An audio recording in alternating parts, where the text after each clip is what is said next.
Hello students. आज की class में आप सभी का स्वागत है। इससे पहले की क्लास में हम अवलोकन के प्रकार पर चर्चा कर रहे थे।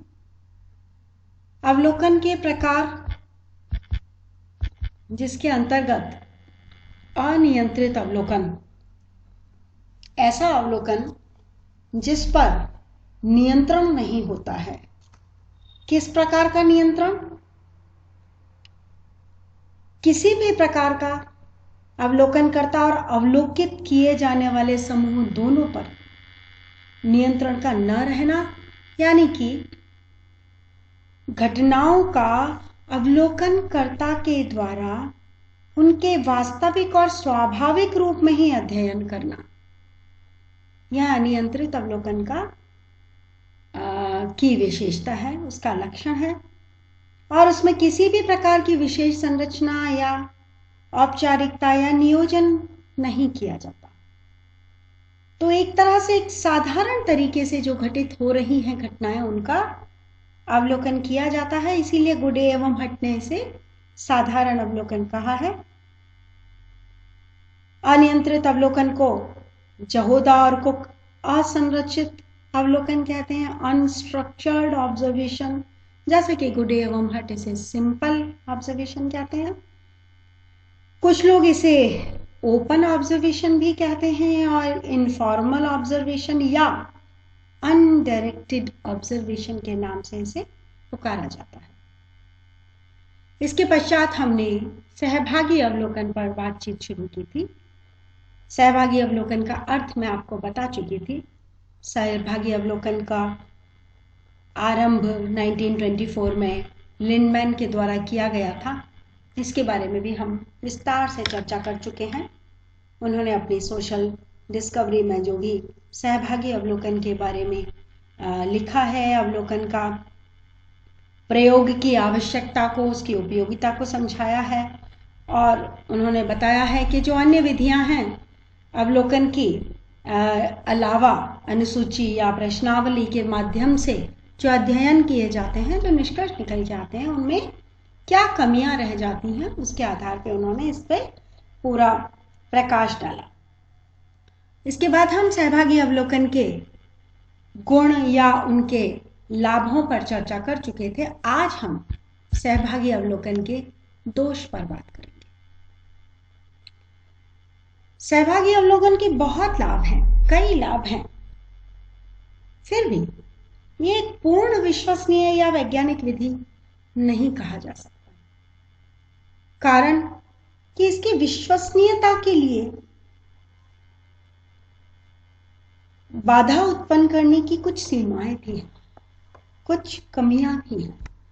आपके सामने सबसे पहली जो सीमा है या दोष है सहभागी अवलोकन का, वह है पूर्ण सहभागिता संभव नहीं। हम सभी जानते हैं कि अध्ययन करने वाला कुछ ही अध्ययन समूहों में कंफर्टेबली, सुविधापूर्ण तरीके से सहभागी होकर रह सकता है, अन्यथा वह उनके साथ पूर्ण सहभागी नहीं हो सकता। एमएन बसु कहते हैं कि एक क्षेत्रीय कार्यकर्ता कुछ व्यावहारिक कारणों से अध्ययन किए जाने वाले समुदाय के जीवन में कभी भी पूर्णतया भाग नहीं ले सकता। बसु का ऐसा मानना है कि कुछ भी कारण हो, वो कारण व्यावहारिक है, कोई बहुत प्रमुख बात होनी जरूरी नहीं है। कुछ भी कारण हो, लेकिन वो समुदाय जिसका वह अध्ययन करने जा रहा है, उसके जीवन में पूरी तरह से वो शामिल नहीं हो सकता। पूरी तरह से सत्य और बहुत सारे वैज्ञानिक, समाजशास्त्री उनके इस कथन से सहमत हैं। जैसे कि हम एक उदाहरण से बात करें, यदि एक शोधकर्ता को अपराधियों पर अध्ययन करना है या जेल में रहने वाले कैदियों पर अध्ययन करना है, या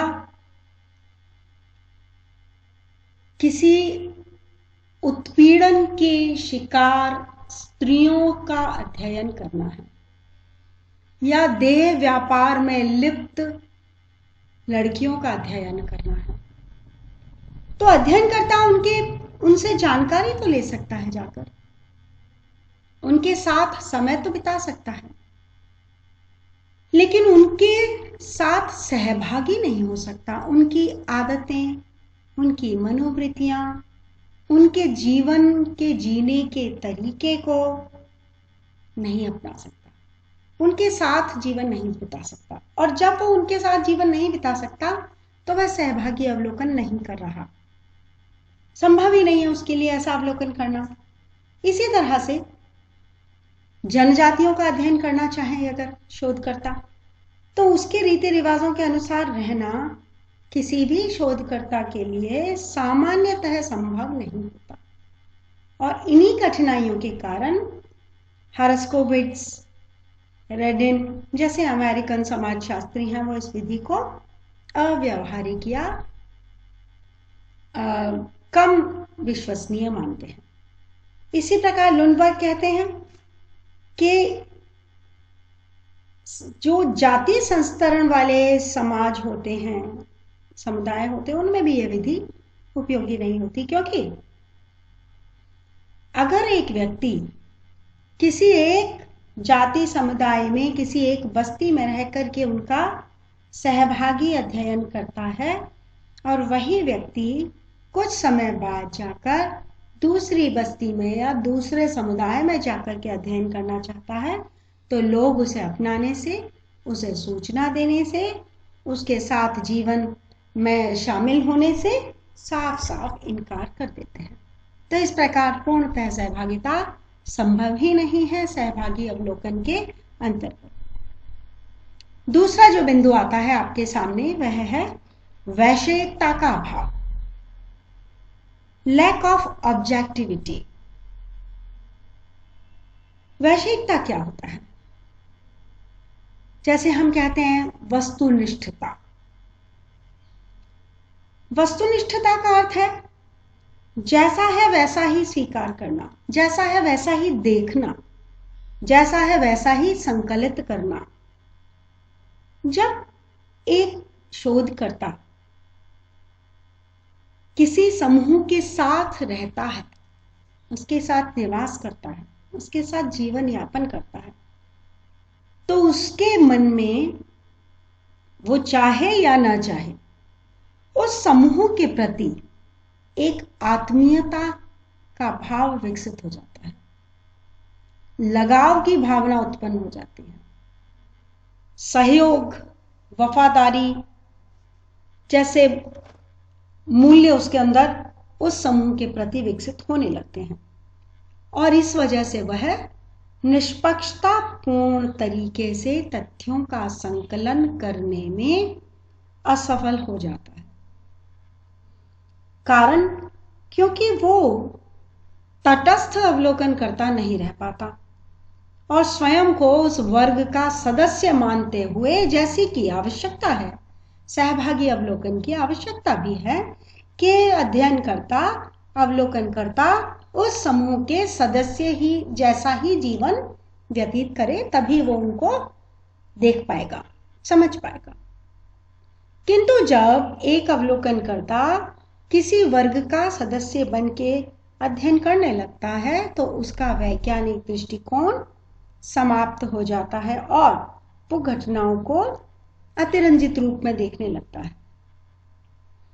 गुडे एवं हट इस संदर्भ में कहते हैं कि जितना अधिक एक व्यक्ति भावात्मक रूप से सहभागी बनता है, उतना ही उसकी वैषयिकता या वस्तुनिष्ठता, जो कि किसी भी अवलोकनकर्ता की एकमात्र विशाल संपत्ति होती है, वस्तुनिष्ठता जो कि किसी भी अध्ययन के लिए, किसी भी शोध के लिए, किसी भी अन्वेषण के लिए एक बहुत ही आवश्यक, अनिवार्य विशेषता या लक्षण होता है, वह नष्ट हो जाता है।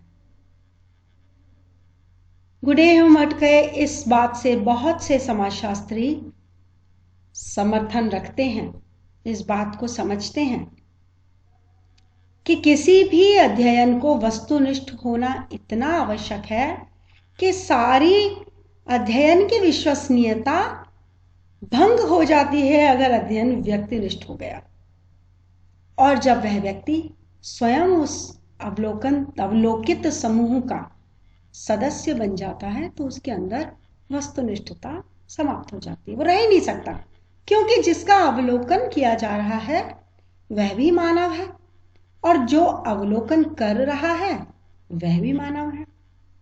जब मानव किसी एक मानव समूह का अध्ययन करता है तो उसकी खुद की सोच, उसके देखने का दृष्टिकोण, उसका सामने वाले के प्रति कुछ लंबे समय से साथ रहने के कारण हो गया लगाव, उसके अंदर घनिष्ठता, आत्मीयता, ये सारी चीजें बाधित कर देती हैं वस्तुनिष्ठ अध्ययन के तरीके में को और उस तरीके से तथ्यों के संकलन को। तो इस प्रकार से कहा जा सकता है कि वैषयिकता का पूरी तरह से अभाव हो जाता है, पूर्णतः सहभागिता हो ही नहीं सकती, और जितनी भी सहभागिता होती है उसके माध्यम से वैषयिकता समाप्त हो जाती है। तो आज के लिए बच्चों इतना ही। कल की क्लास में हम सहभागी अवलोकन के बाकी दोषों को विस्तार से देखेंगे। Thank you.